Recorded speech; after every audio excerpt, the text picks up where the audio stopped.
Ni hao, salut à tous, j'espère que vous allez bien. On dit souvent que la curiosité est un vilain défaut. Qu'est-ce qu'on peut bien en penser?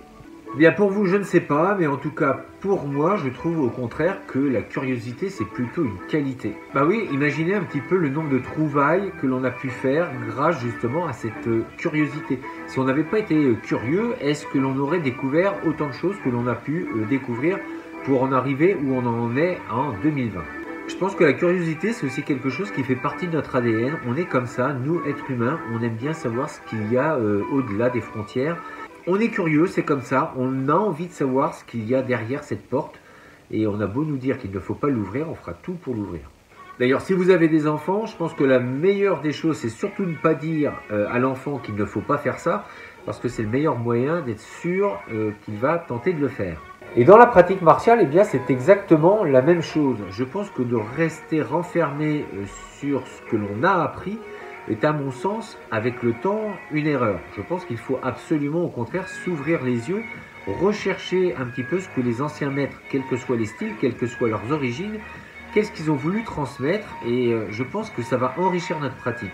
Même chose par rapport à nos formes codifiées, que ce soit un Tao, un Kata, un Pumse, etc., un Kuen.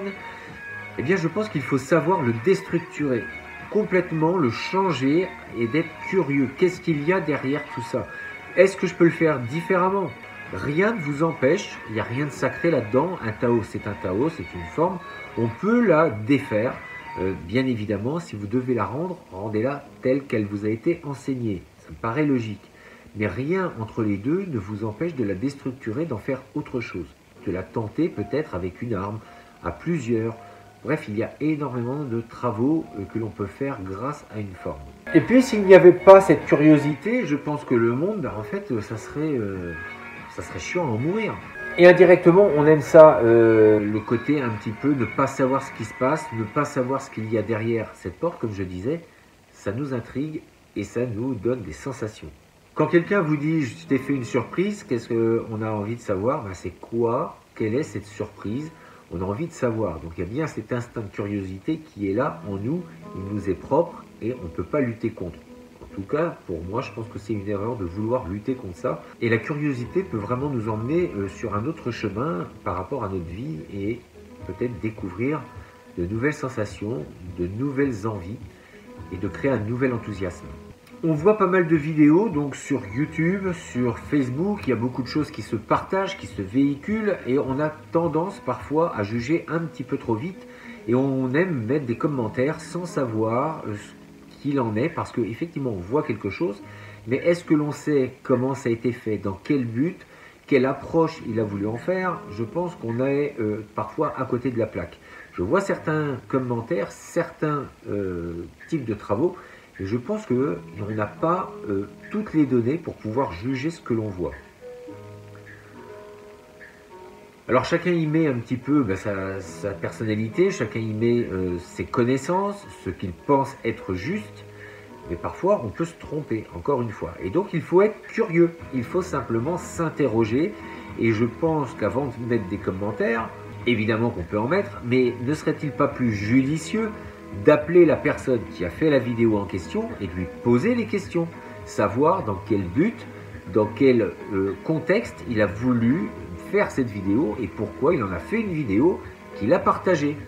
Est-ce que c'est une vidéo qu'il faut prendre au premier degré? Est-ce que c'est une vidéo de cours? Est-ce que c'est une vidéo d'explication? Est-ce que c'est une vidéo qui est simplement faite pour des débutants, pour des avancés? Enfin bref, énormément de paramètres qui ne sont pas forcément donnés dans la vidéo et que chacun acquiert et pense avoir la compréhension de la vidéo en question. Mais on n'a encore une fois pas toutes les données et donc il faut être curieux, se dire je vois ça, ça me semble bizarre, mais est-ce que j'ai toutes les données pour ça? Je vais peut-être demander les renseignements à la personne concernée. Donc la curiosité nous permet d'avancer, d'aller plus loin, d'ouvrir notre horizon, de se poser des questions sur soi-même, sur notre façon de voir les choses, d'être curieux, d'apprendre, de souhaiter toujours apprendre, ne pas croire qu'on est à un certain niveau et que bien c'est terminé, on n'a plus rien à apprendre. Non, non, la vie elle est différente, elle est tellement vaste que généralement plus on apprend et plus il y a des questions qui arrivent à nous. La réponse à certaines questions, en fait, vient à poser d'autres problèmes. Effectivement, quand on avance dans la connaissance, eh bien, on ne rétrécit pas, au contraire, on va ouvrir. C'est un entonnoir inversé où plus on a de connaissances et plus les choses s'ouvrent. Et là, on a encore de plus en plus de questions. Et donc, on est encore plus curieux. En tout cas, il faut cultiver cette curiosité.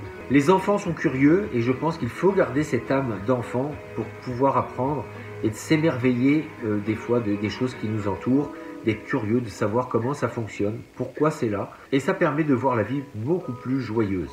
Alors, restez curieux et je vous dis à très bientôt pour une prochaine vidéo. D'ici là, restez forts, restez beaux. Et surtout, restez bienveillants. 再见。